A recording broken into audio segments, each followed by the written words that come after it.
Y bien, queridos amigos y hermanos, en esta oportunidad para compartirles, siguiendo con los grandes hombres de Dios, una biografía de un hermano misionero no muy conocido, llamado Allen F. Gardiner, la trágica vida del misionero que llegó hasta lo último de la tierra. Allen Francis Gardiner, el misionero anglicano británico, terminó su peregrinar evangélico en la Tierra del Fuego, en Argentina, después de intentar fallidamente llevar el evangelio a los nativos locales. Allen Gardiner es de esos misioneros anónimos que no lograron grandes resultados en la historia de las misiones y tal vez por eso fueron olvidados.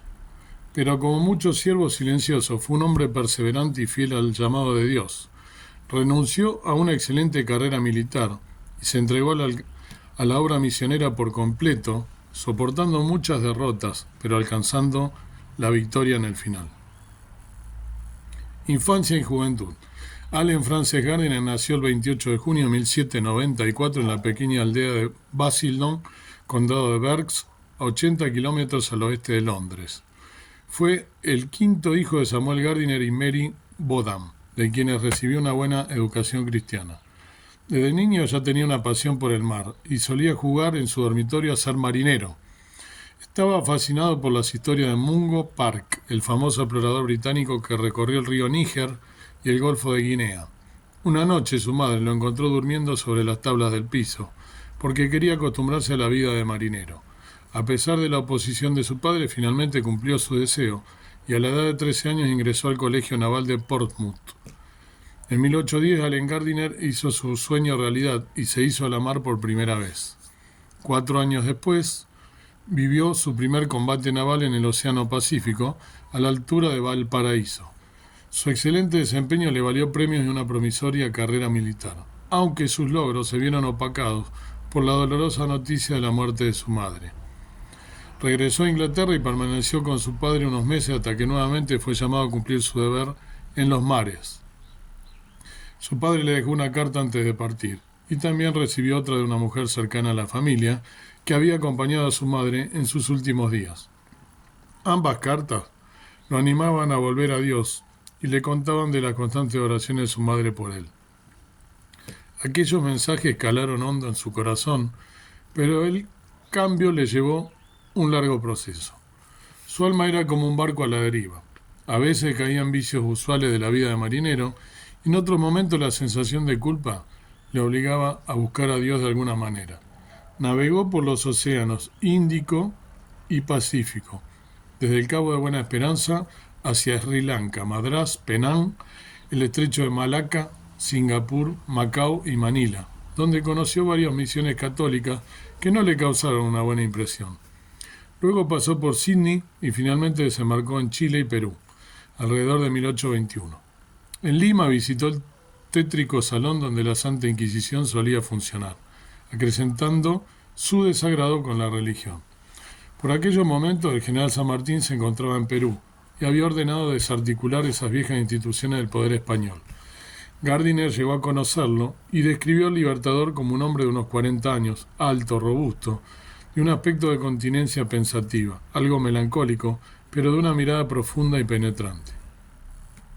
En su regreso por el Pacífico conoció la hermosa obra de unos misioneros protestantes en Tahití que cambiaron su opinión acerca de la religión, siendo impactado por la linda tarea que aquellos hombres realizaban. Durante el resto de su viaje de Sydney a Inglaterra, dejó en su diario anotadas muchas reflexiones espirituales y un profundo deseo de volver a Dios, primeros signos de cambio. En agosto de 1822, mientras estaba en Ciudad del Cabo, escribió: «La última vez que visité esta colonia, yo iba por el camino ancho y me apresuraba con pasos rápidos y largos hacia la ruina eterna.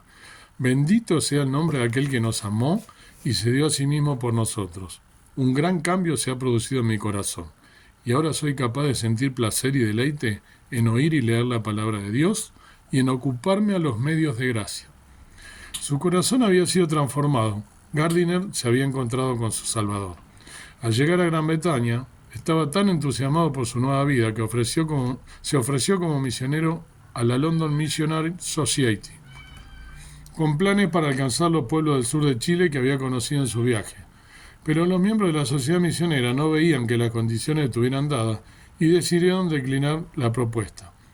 Por la misma época sintió un deseo por dedicarse al ministerio y pensó en comenzar los estudios teológicos para ser ordenado pastor, pero pronto se dio cuenta de que esa no era su vocación y abandonó esa idea. En 1823 se casó con Juliana Susan Reed, una joven piadosa y lúcida que sufría de una salud débil. Al año siguiente fue llamado al servicio una vez más y navegó hacia las heladas aguas de Terranova, al extremo norte del continente americano. En recompensa por su servicio de tantos años, fue ascendido al grado de comandante y enviado de vuelta a casa. Desde allí en más no volvió a participar en otra misión militar. Regresó con su familia, en especial a cuidar de su esposa. Juntos se dedicaron a participar de varias iniciativas de ayuda social y promoción misionera, hasta que finalmente la enfermedad de Julia empeoró de forma fatal. Para 1833, Allen Gardiner había perdido a su esposa, un hijo pequeño y una amada tía. Fue un año de mucho sufrimiento que lo unió más a Dios y lo confirmó para el llamado misionero que sentía, por lo que pidió la baja definitiva de la Armada Real para dirigirse a Sudáfrica y comenzar una obra misionera allí. 3 años en Sudáfrica. El 19 de noviembre de 1834 llegó a Puerto Natal, en Sudáfrica, y se internó en el territorio con la intención de contactar a la nación Zulú. Después de un viaje lento y dificultoso, logró llegar a la ciudad real de Gungutlobu, desde donde gobernaba el rey Dingaan. Gardiner tuvo hasta 3 entrevistas para conseguir el permiso de asentarse en su territorio, pero tanto el rey como sus funcionarios se mostraron esquivos a su propuesta. Finalmente, los zulúes hicieron explícitos sus verdaderos intereses. Iban a permitir que el misionero inglés se quedara entre ellos solo si les enseñaba a manejar armas de fuego. Para ese tiempo, las tensiones entre la nación zulú, los colonos ingleses y los neerlandeses iban en aumento. Esta era una condición que el capitán Gardiner no estaba dispuesto a cumplir y abandonó el lugar para regresar a Puerto Natal en marzo de 1835. Un grupo de residentes británicos del lugar le ofrecieron a Gardiner establecerse en Puerto Natal para enseñar religión e industria, lo cual aceptó y se instaló en Berea, un pequeño asentamiento sobre una colina frente al puerto. Pasados algunos meses volvió a visitar al rey Zulú, quien finalmente accedió a permitir un pequeño asentamiento de misioneros en su territorio cerca del río Tugela. Habiendo conseguido los permisos necesarios, Gardiner prefirió volver a Inglaterra y contactar a la Church Missionary Society, misión anglicana, para que pudieran enviar un ministro ordenado. Durante este tiempo, en su patria, Gardiner se casó por segunda vez con la hija del reverendo Edward Marsh, viuda con 3 hijos. A finales de 1836 regresó a Puerto Natal junto a su nueva familia y el misionero anglicano Francis Owen, quien fue encomendado a la nación zulú. Por su parte, Gardiner fundó una pequeña colonia que llamó Hambanati, que en el idioma autóctono quiere decir ve con nosotros. La obra misionera en Sudáfrica siguió sin grandes avances, hasta que estalló la guerra entre los zulúes y los colonos boers. Los misioneros se vieron obligados a huir hacia Puerto Elizabeth, donde Gardiner comprendió que ya era hora de partir. Por la constante negativa del rey zulú y la guerra que luego se desataron, Gardiner tuvo más impacto entre los colonos que entre los nativos a los que deseaba alcanzar. Tal fue su impacto que hoy la ciudad de Durban, Puerto Natal, lleva una placa conmemorativa en honor a Gardiner con el título de fundador de Durban. El capitán puso sus ojos en una región que había conocido durante su viaje militar y que guardaba en su corazón. Primer viaje al sur de Chile. Llegó a Buenos Aires en julio de 1838, donde permaneció unos meses bajo la hospitalidad del ministro anglicano Armstrong, hasta que partió hacia la ciudad de Mendoza. Allí intentó vender algunas Biblias, pero nadie lo compraba por el prejuicio hacia la religión protestante, por lo que decidió entregarla gratuitamente y, para su sorpresa, la respuesta de la gente fue positiva de manera contundente. Mantuvo este deseo de distribuir Biblias en el suelo argentino, pero por ahora debía seguir con su plan de cruzar la cordillera y llegar a los pueblos del sur de Chile. La travesía por la cordillera de los Andes duró 8 penosos y lentos días a lomo de mula, en los que enfrentó mal clima y peligros en varios tramos del camino. Una vez hecho el cruce, se dirigieron a Santiago de Chile y de allá a las ciudades sureñas de Talca, Chillán y Concepción. En esa época el río Biobío hacía de la frontera con los pueblos mapuche al sur del territorio, y con quienes el gobierno central mantenía buenas relaciones en ese momento. Gardiner y un guía de la zona se adentraron con dirección a la cordillera para ponerse en contacto con algún pueblo que estuviera dispuesto a darle permiso de vivir entre ellos. Aunque fueron bien recibidos, una asamblea de jefes nativos decidió que no era bueno tener un extranjero entre ellos, por lo que en inglés tuvo que regresar a Concepción. Entre esta ciudad y la isla de Chiloé, el gobierno de Chile había creado una cadena de 25 fuertes militares avanzadas, en donde comerciaban con los nativos de la zona y varios curas estaban encargados de evangelizar a la población. Gardiner pensó que uno de estos fuertes militares podía funcionar como punto de partida de futuros viajes al interior, pero su pedido fue rechazado por las autoridades chilenas. Nuevamente en Concepción, el 1 de enero de 1839 tomó un barco rumbo al fuerte de Valdivia. Desde allí remontó el río hasta Arique, cerca del volcán Yoyuenco, y continuó a caballo hasta el lago Ranco, donde un jefe nativo le permitió quedarse solo si traía consigo un permiso de don Francisco, el comisario de Valdivia, a quien Gardiner había conocido previamente. Gardiner solicitó el permiso de las autoridades chilenas, confiado de que no habría ningún problema, pero cuando regresó al cacique con permiso en mano se encontró con una amarga sorpresa. En el transcurso de ida y vuelta a Valdivia, el jefe nativo cambió de parecer y finalmente no le permitió pasar más de una noche en el lugar, suficiente para dormir y retirarse. Sin rumbo ni plan claro, comprendió que su plan en Chile había fracasado, por lo que exploró un mapa y luego de examinar sus chances tomó la radical decisión de ir a Sydney, Australia. En su mentalidad de marinero le parecía más cercano a cualquier lugar que tuviera puerto y estuviera conectado por mar antes que por tierra. Un intento fallido de regreso a Chile. Luego de casi 4 meses de navegación, Gardiner y su familia llegaron a Sydney en septiembre de 1839. Tenía la intención de trabajar en la isla de Papúa, la gran isla del norte de Australia que hoy se encuentra dividida entre 2 países. El viaje de Sydney a Papúa resultó una travesía accidentada y en la cual su salud sufrió bastante debido al clima de la región. Pasaron primero por la isla de Timor, luego por el archipiélago de las Molucas y finalmente a la isla de Celebes, donde se encontraba la administración oficial neerlandesa, donde debían conseguir el permiso de residencia si querían vivir en Papúa.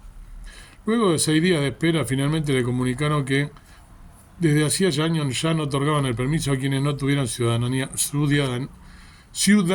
holandesa. El archipiélago era escenario de guerras y disputas europeas por ser la región donde se encontraban especias de exportación al continente europeo. Además, Gardiner había sido un comandante de la Armada Real Inglesa y en ese contexto de conflictos comerciales le era imposible obtener un permiso. Con un nuevo fracaso a cuesta, Gardiner decidió regresar a Chile para intentar una vez más asentarse entre el pueblo mapuche, pero esta vez aún más al sur. En mayo de 1841 llegó a San Carlos de Chiloé, hoy la ciudad de Ancud. Se asentó allí mientras esperaba el permiso oficial para adentrarse en el territorio y aprovechaba el tiempo repartiendo Biblias y folletos entre los locales. Allí se encontró con Fray Manuel, a quien ya había conocido años atrás en la ciudad de Valdivia y quien le confesó con remordimiento que él era quien había impedido a Gardiner conseguir los permisos para asentarse en la zona del lago Ranco, pues había convencido a las autoridades y jefes mapuches que Gardiner no era una persona en quien confiar. Como muestra de su arrepentimiento, el católico le obsequió un diccionario Chedungún, una variante de la lengua mapuche del sur de Chile. Gardiner aceptó las disculpas y se ganó el respeto del resto de la población. De cualquier modo, la tarea evangelística en la isla no avanzaba, por lo que nuevamente tomó un mapa y decidió que si quería ver fruto debía alejarse de los asentamientos e ir a ese territorio inhóspito. Entonces fijó su mirada en la isla de Tierra del Fuego. Él conocía que en las Islas Malvinas había un puerto ballenero que podía utilizarse como base para realizar viajes al continente. Primer viaje al estrecho de Magallanes. El día de Navidad de 1841 llegó a Puerto Soledad, Port Louis, y se trasladó a la isla de Goicoechea, New Island, donde consiguió de un viejo barco ballenero lo llevara al estrecho de Magallanes.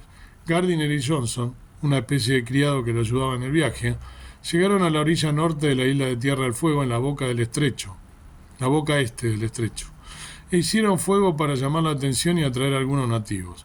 Un grupo de onas se acercó, con quienes pudieron intercambiar algunos regalos y no mucho más, ya que la comunicación verbal era prácticamente imposible. Al día siguiente avanzaron hasta la bahía de San Gregorio, dentro del estrecho, y desembarcaron en la orilla norte del canal para buscar un campamento donde solían reunirse el pueblo tehuelche. Los marineros de las Malvinas les habían aconsejado buscar a un criollo oriental, uruguayo, que se había integrado a la vida entre los nativos, quien se hacía llamar San León. Este hombre tenía cierta influencia entre los indígenas, actuando como nexo entre los indios y los gobiernos tanto argentinos como chilenos. Aunque era cierto que San León era más fácil de tratar, la barrera del idioma seguía existiendo gracias al duro español de Gardiner. Unos días más tarde llegó al campamento otro cacique llamado Huizal, quien venía a comerciar con el gobierno argentino en la frontera del Río Negro, unos 1000 kilómetros al norte.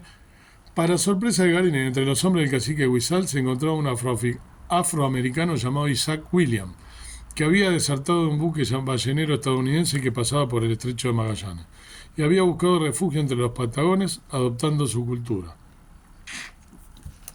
Gracias a la mediación de Williams, el capitán Gardiner estableció contactos amistosos y hasta pudo celebrar un sencillo servicio religioso, por lo que sintió que este era el lugar que estaba buscando para asentarse. Volvió a las Malvinas para reencontrarse con su familia y pensar en un plan de evangelización del estrecho. Las puertas se le estaban abriendo, pero se dio cuenta de que sería imposible trabajar allí sin el apoyo de una sociedad misionera. Pensó que lo mejor sería regresar a Inglaterra y contactar a la Church Missionary Society, la misión anglicana. A finales de 1842 llegó a Gran Bretaña e insistió por carta y personalmente a la Church Missionary Society para que apoyaran su plan. Pero aquella sociedad no se encontraba en un buen pasar económico, prefería no extenderse a nuevos lugares. Sin rendirse, Gardiner presentó su pedido también a la Sociedad Wesleyana y a la London Missionary Society, pero tuvo la misma respuesta. Ante las negativas, consideró que lo mejor sería pausar sus esfuerzos en la Patagonia, pero mantener los lazos con Sudamérica. Vendiendo Biblias en Argentina. En 1843 viajó desde Inglaterra rumbo a Buenos Aires con el plan de vender Biblias en la ciudad del interior argentina, tal como había sido su experiencia en Mendoza unos años antes. Se trasladó a la ciudad de Córdoba, donde trabó amistad con un médico inglés, el doctor Gordon, gracias a quien consiguió una entrevista con las autoridades. Obtuvo permiso para viajar por Santiago del Estero y Tucumán, donde vendió Biblias con gran éxito durante septiembre de 1843. Luego regresó a Córdoba para atenderse de una infección en la garganta que le estaba provocando fiebre. Y después de 15 días partió a Buenos Aires y desde allí a Montevideo. En la capital uruguaya conoció a Samuel Lafon, un rico comerciante inglés, descendiente de hugonotes franceses que, huyendo de la persecución católica, se habían instalado cerca de Liverpool. Lafon había prosperado en Río de la Plata gracias al comercio con Inglaterra y también actuaba como protector de los ciudadanos protestantes que llegaban a aquellas colonias católicas.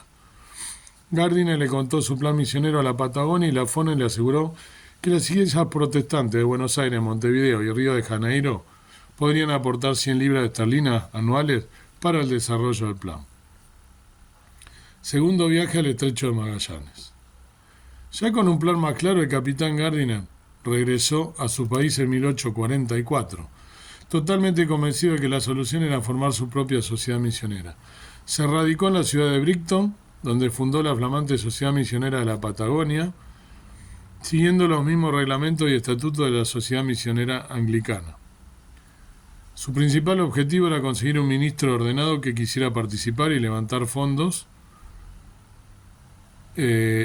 necesarios para realizar el viaje. Sintió gran urgencia cuando supo que el gobierno chileno había fundado un fuerte militar en el estrecho de Magallanes, pues él sabía de la influencia católica que esos fuertes significaban y temía que esto entorpeciera sus planes, como había sido en sus experiencias anteriores en el sur de Chile.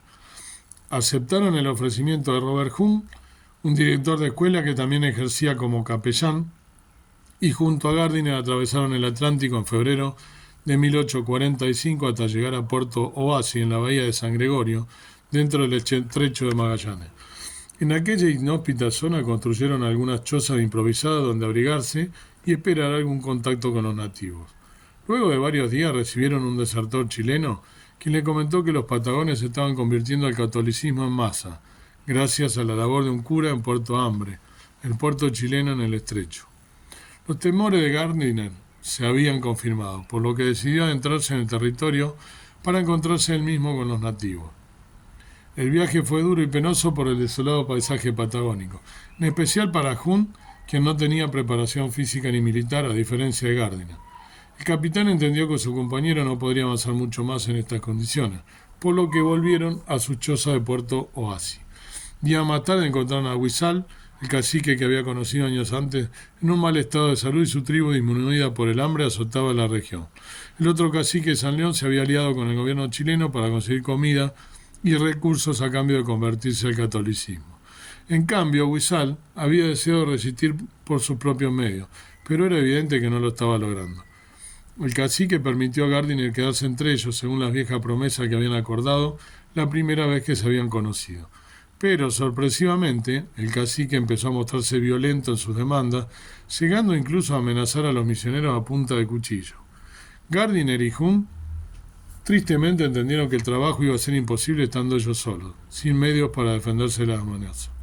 Cuando un barco a vapor pasó por el estrecho con dirección a las Malvinas, embarcaron y desde allí regresaron a Inglaterra en junio de 1845. Luego tuvo un intento en Bolivia, ¿no? También donde pasó algunos problemas también, fue a Bolivia, luego regresó otra vez a Tierra del Fuego, ¿eh? De nuevo ante el comité directivo de la Sociedad Misionera de la Patagonia, que él mismo había fundado, insistió con su idea de volver a Tierra del Fuego. Debido a las experiencias poco exitosas, había cierto recelo para avanzar con los deseos del capitán, pero era difícil hacer retroceder su voluntad militar. Accedieron a retomar los viajes con la condición de levantar todos los fondos necesarios para una expedición bien organizada, que incluía la compra de un bergantín, una nave liviana y veloz, ideal para los estrechos y canales de Tierra del Fuego. La cuestión que, este hermano tuvo acá bastante incidencia en Tierra del Fuego y lo recuerdan hasta el día de hoy. En el mes de mayo comenzaron las nevadas y viento del lado del sur, los 8 misioneros, se fue con 8 misioneros, solo tenían sus botes que habían volteado para usarlo como techo y permanecían echados en el suelo, enfermos y débiles. Y cazaban aves, ratones y pasaron muchas penurias. Pero Gardiner se dedicó a escribir poesía en sus horas más oscuras y subrayó en su Biblia el pasaje de Salmo 62 del 5 al 7, que parece haber sido su oración en estos momentos tan oscuros. Escribió la misma cita sobre las piedras y la pared de uno de los botes. Uno a uno sus compañeros fueron muriendo de la inanición hasta quedar solo él. El 5 de septiembre de 1851 solamente escribió: grandes y maravillosas son las gracias de amor de mi maravilloso Dios. Me he preservado hasta ahora sin ningún sufrimiento de hambre o de sed. Llevaba 5 días sin comer absolutamente nada y aún así solo tenía palabra de agradecimiento y de adoración para con su Dios. Tremendas líneas para un hombre que durante los últimos 5 meses había soportado tan duras condiciones, comiendo mal, pasando debilidad y enfermedad, tirado sobre fría piedra a miles de kilómetros de su hogar. Había visto a su compañero fallecer y ahora la misma sombra posaba encima suyo. El 6 de septiembre de 1851, el capitán Allen Gardiner venció la muerte y pasó a los brazos de su dulce Salvador, que lo había llevado por los extensos mares predicando el Evangelio. Su cuñado y primer biógrafo, John Marsh, acertadamente agregó acerca de su muerte la siguiente paráfrasis del libro de Apocalipsis: aquí está la paciencia de los santos, aquí están los mandamientos de Dios y la fe de Jesús, y oí una voz del cielo que me decía: bendito los muertos que de aquí en adelante mueren en el Señor. Sí, dice el Espíritu, que descansarán de sus trabajos porque sus obras con ellos siguen. No tendrán más hambre ni sed porque el Cordero que está en medio del trono los pastoreará y los guiará a fuentes de agua, y Dios enjugará toda lágrima de sus ojos. Preciosa y dura, ¿no?, la historia de este hombre, pero bueno, tener en cuenta, ¿no?, todo este tipo de misioneros que a pesar de todas las vicisitudes sirvieron al Señor e insistieron, y bueno, son recordados en Ushuaia. Sobre todo hay algunos carteles que recuerdan, ¿no?, en la ciudad la vida de él. Creo que si no tengo mala memoria, también en la otra ciudad, en el estrecho de Magallanes, ¿no? Él intentó evangelizar y repartió Biblias y creo que cometió lo que él quería con gran dedicación, y Dios por supuesto que lo recuerda, y nosotros también debemos tener en cuenta que por todas las cosas que él pasó, primero por supuesto su vida necesitaba ser transformada para servir al Señor, y él no renegó de todo lo que pasó, sino que por el contrario, como vemos, alababa al Señor y tenía bien claro lo que él quería. Dios quiera que podamos tener en cuenta todo este tipo de personas para ver que cuántas veces nosotros nos quejamos de cosas que son sin sentido, y cuántas veces debemos tener también en mente todos aquellos que nos precedieron. Vuelvo a decir, no para levantarle una estatua, un monumento, pero sí como para tener en cuenta que hay hoy en día inclusive muchísimos misioneros en el mundo que están pasando persecuciones y un montón de vicisitudes, y sin embargo el nombre de Jesús es conocido a lo largo del mundo. Si no hubiese quien lo hiciera, esto nunca llegaría la obra del Señor a conocerse en todo el mundo, como es lo que nosotros debemos tener en cuenta. Que el Señor te bendiga.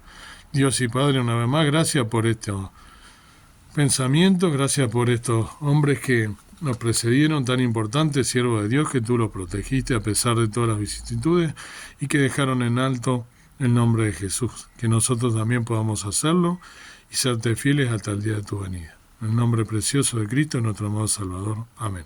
Que el Señor pues te bendiga.